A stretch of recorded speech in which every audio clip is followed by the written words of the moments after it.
Hello বন্ধুরা, বহু পরিচিত টিকাচর শ্মশানের যে মন্দির, অনেকদিনই ইচ্ছা ছিল আসার। আজকে ভাগ্যক্রমে চলে আসলাম মন্দিরে।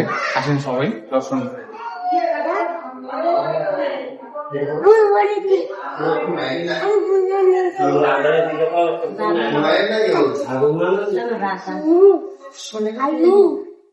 দেখি কত সুন্দর রাধা কৃষ্ণের যুগলমন।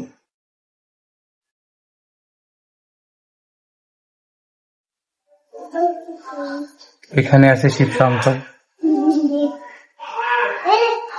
এই যে আমার শিব শঙ্কর। এইখানে আছে মা কালী।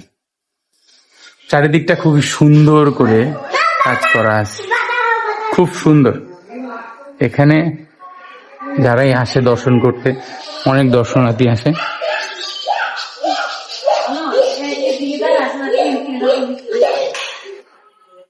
এখন তো আনছি